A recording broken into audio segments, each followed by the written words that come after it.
guys, welcome back to my YouTube channel. Alright, so kepada sesiapa yang tak subscribe lagi, korang boleh tekan subscribe button kat bawah. And kepada yang dah subscribe, thank you so much. Okay, so untuk episod kita kali ni adalah seperti yang Nisa dah cakap dekat video sebelum ni, which is kita akan start hari ni, video kali ni dengan negeri yang pertama, iaitu negeri Johor. Jadi kepada sesiapa warga Johor ataupun yang dah biasa pergi ke Johor, korang mungkin tahu pasal cerita ni ataupun mungkin tak. Jadi kalau korang nak tahu ataupun korang nak dengar cerita apa yang seram dekat Johor ni, korang boleh stay tune sampai habis video, okay? Jadi cerita yang Nisa nak cerita ni adalah tentang Paradigm Mall, which Paradigm Mall ni yang dahulunya dikenali sebagai Kemayan City. And kalau korang tak tahu, Paradigm Mall ni adalah satu mall yang terbesar dekat Johor yang mempunyai keluasan 1.3 juta kaki persegi dan mempunyai 7 tingkat. Dan dia ada 500 buah kedai dan dia boleh memuatkan 4,200 kereta yang parking kat dalam tu. So korang boleh bayangkan Paradigm City ni, Paradigm Mall ni betapa besarnya Paradigm Mall ni. Tapi kalau korang tak tahu sebelum dia jadi Paradigm Mall tu apa kisah dia yang sebelum tu, korang kena stay. Paradigm Mall ni pada awal pembinaannya adalah dikatakan sebuah bangunan yang terbiar, yang juga ramai orang yang mengatakan bahawa bangunan Paradigm Mall ni adalah bangunan yang berhantu. Jadi menurut beberapa sumber yang Kemayan City ni mula-mula nak dibangunkan satu pejabat, tapi disebabkan oleh masalah ekonomi, jadi projek tu terbengkalai dan akhirnya pada penghujung tahun 2017, which is bulan November, Kemayan City Mall ni dibangunkan semula dan beroperasi yang dinamakan sebagai Paradigm Mall yang dikenali sekarang lah. So rata-rata mangsa yang terkena gangguan ni biasanya diorang baru pertama kali pergi ke Johor baru, dan sesiapa yang tak tahu tentang Kemayan City Mall ni. Jadi terpulang dekat korang kalau korang nak percaya ataupun tak. Ni berdasarkan sumber-sumber yang Nisa dah jumpa, beberapa sumber dan beberapa kisah, and Nisa just nak kongsi dekat korang. So korang nak percaya ataupun tak, itu terpulang dekat penerimaan korang. Kisah yang pertama ni adalah tentang satu keluarga yang datang daripada Singapore, which diorang on the way nak balik Singapore tu, masa tu dah tengah, tak adalah nak lewat malam sangat, tapi boleh dikatakan lewat jugalah. So dalam perjalanan diorang nak balik ke Singapore tu, tiba-tiba dia jumpa satu mall yang bercahaya, yang terang dan yang meriah. Macam mall tu nampak macam ramai sangat orang.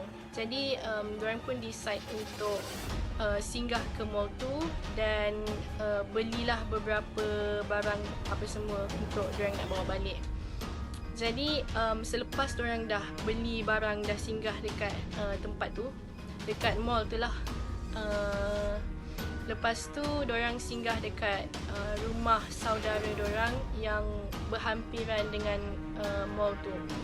So masa diorang tengah makan-makan, tengah sembang-sembang semua, adalah seorang yang family daripada Singapore ni, dia buka cerita dengan saudara dia tu lah, rumah berdekatan dengan Kemayan City tu. Jadi bila diorang cakap yang mall tu meriah dan apa semua, jadi macam diorang ni pelik macam padahal mall tu memang bangunan usang yang tak ada orang pergi apa semua, tapi tiba-tiba macam family Singapore ni dia boleh beli barang dekat situ. So benda tu mendatangkan tanda tanya dekat diorang tau. So bila family ni dia ceritakan dekat orang Singapore ni tentang kisah sebenar, yang family Singapore ni dia cakap tak percayalah sebab apa yang diorang cerita and apa yang dia lalui tak sama langsung. Sebab diorang pergi macam meriah apa semua, siap beli barang lagi. So apa yang dia buat, dia tak percaya tau. So lepas tu dia keluar, pergi dekat kereta dia, buka bonet kereta dia and tengok. Dia nak niat dia nak tunjuk lah apa yang dia beli, apa semua tu. Bila dia buka je bonet tu, dia terkejut sebab barang yang dia beli tu bertukar menjadi daun kering dan duit balance yang cashier tu bagi hilang. So dorang batalkan niat untuk balik Singapore malam tu and dorang stay dekat rumah family dia dekat sebelah area Kemayan City tu. And the next day dorang pergi lagi ke tempat tu sebab dorang macam rasa macam tak percaya dengan semua benda yang berlaku tu. So dorang pergi balik dekat tempat tu and dorang tengok bangunan itu memang kosong and bangunan usang. Itu kisah yang pertama. And kisah kedua pula dikongsikan oleh seorang mangsa yang bernama Ina. Dia membuat persinggahan di R&R untuk mengisi minyak. So kemudian dia menyambungkan perjalanannya pada jam 11.30 malam. So daripada highway tu dia keluar lalu dari Tol Skudai. Dan lepas Tol Skudai tu di hadapannya adalah Kemayan City. So bila dia lalu tu dia nampak satu banner, iaitu banner majlis pembukaan kompleks itulah. Jadi tanpa ragu-ragu si Ina ni dia pergi masuk dekat mall tu. Lepas tu dia tengoklah banyak barang, banyak aksesori murah apa semua. So lepas dia dah selesai makan pada pukul 3 pagi, so kakak Ina ni call. Dia tanya, Ina ni kat mana? Kenapa pukul 3 pagi still tak balik-balik lagi? So Ina cakap dekat kakak dia dekat Kemayan City. So kakak dia pun terus bising cakap kenapa pukul 3 pagi still dekat Kemayan City tu. So si kakak Ina ni terus suruh dia balik rumah secepat mungkin. Next day tu Ina tanya dekat kakak dia macam kenapa tiba-tiba macam marah dia dekat Kemayan City semalam tu. So kakak dia cakap lah benda yang sebenarnya macam mall dekat Kemayan City tu memang tak wujud. So Ina ni macam pelik and dia tak percaya. So bila dia tak percaya tu, kakak dia dengan dia dorang dua pergi ke Kemayan City tu and Ina dah nampak yang dekat mall Kemayan City tu memang tapak yang terbengkalai. So Ina terus dibuka bonet dia untuk tengok lah apa benda yang dia beli semalam. Tapi apa yang dia jumpa adalah ranting kering. So selepas daripada tu Ina terfikir macam apa benda yang dia makan semalam. Lepas daripada tu Ina rasa macam loya and dia muntahkan cecair kuning dan busuk, serta dekat muntah ni tu ada cacing. Bila dengar balik cerita pasal apa yang berlaku dekat Kemayan City ni, Nisa jadi teringat dekat satu movie Thailand iaitu Pimak. Kalau korang tak tengok lagi movie tu, korang boleh tengok. Dia cerita komedi, horror komedi lah. Tapi apa kisah dia adalah macam tentang daun kering apa semua tu. Benda tu yang digambarkan dalam filem Pimak tu. So kalau korang nak tengok, korang boleh tengok filem tu. So lagi satu kisah seram di Johor ni adalah tak asing lagi, iaitu tak lain tak bukan berkenaan dengan Villa Nabila.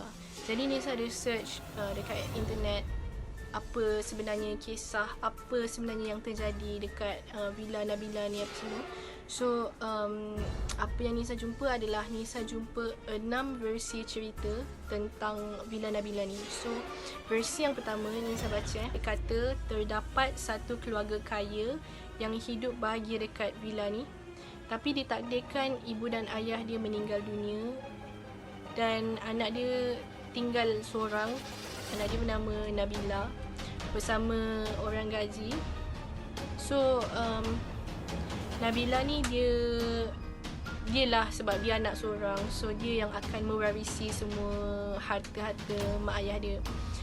Tapi dia dibunuh oleh orang gajinya dan mayat disimen di satu kawasan rumah tersebut.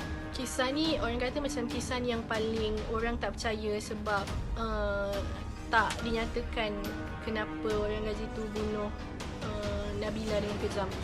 Kalau nak diikutkan reason yang dibunuh, mestilah pasal harta, tapi kita tak tahu. And versi yang kedua, Nabila mempunyai keluarga yang kaya juga. Satu hari, yang ni dikata banglonya dirompak dan semua ahli keluarga Nabila ni dibunuh kejam. So banglo tu diakan tanpa penghuni hingga tumbuh semak samun apa semua. Si ketiga pula, keluarga Nabila ni dirompak and Nabila ni dirogol dan juga dibunuh dengan kejam, and mayat dia ditanam dalam dinding rumah tersebut. So versi keempat pula, keluarga Nabila asalnya keluarga bahagia, tapi pada satu hari bapa Nabila mengamuk lalu menembak semua penghuni yang ada dalam rumah tersebut and bunuh diri dia. Versi yang keenam pula, villa ni dia dinamakan Christine Place sempena nama isteri seorang ahli perniagaan dari Western. So sebelum membina villa ni, suami tu dia janji untuk bagi tanah tersebut dengan 6 orang adik-beradiknya yang berada di negara asal. Tapi bila suami tu dah dapat tanah tu, dia mungkir janji. Dan bila dia mungkir janji tu, yang macam bagi adik-beradik dia marah apa semua. So bila adik-beradiknya rasa marah, adik-beradik dia macam dia upah orang tempatan, 2 orang tempatan sebagai wakil untuk berurusan dengan suami tersebut. Jadi tak tahu apa yang berlaku, 2 orang wakil tersebut dia bengang dan dia ugut si suami tu untuk membahagikan tanah selepas membunuh anaknya. Jadi si suami ni tetap tak nak. So dua orang ni dia bunuh isterinya, tapi suami ni tetap dengan sifat tamak dan akhir sekali si suami juga dibunuh. So villa tersebut dibiarkan tanpa penghuni sehingga 70 tahun lebih kurang lah. So based on orang yang pernah ke jalan Street View di mana lokasi villa ni berada, terdapat pintu gerbang yang tertulis Christine Palace yang terletak di kaki bukit tersebut.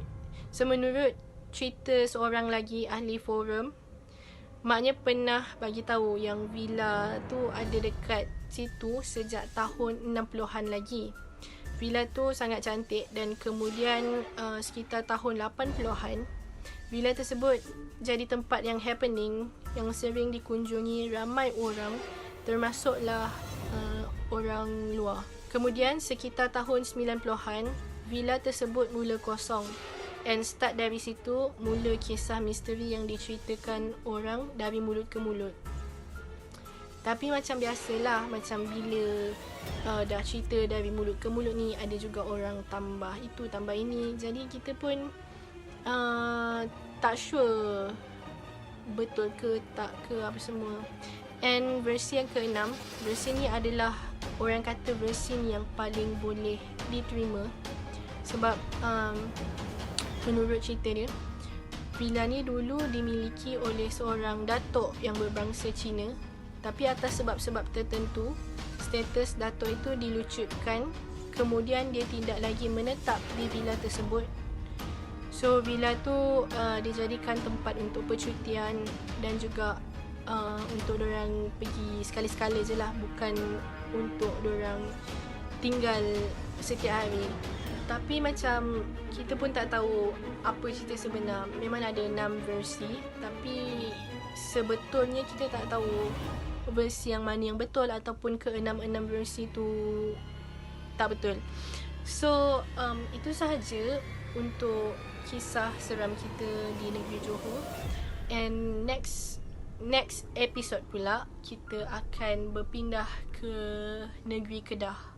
So kalau korang suka nak tahu tentang kisah-kisah yang seram apa semua, korang boleh like video ni, korang boleh share kan, and komen dekat bawah kalau korang orang Johor ataupun korang tahu tentang Kemayan City ataupun Villa Nabila. Korang boleh komen dekat bawah pengalaman korang sendiri pun boleh, ataupun apa-apa pengalaman korang yang korang pernah lalui, korang rasa macam korang tak boleh lupa sampai sekarang. Okay, so thank you so much for watching. Kita jumpa di next video. Okay, bye.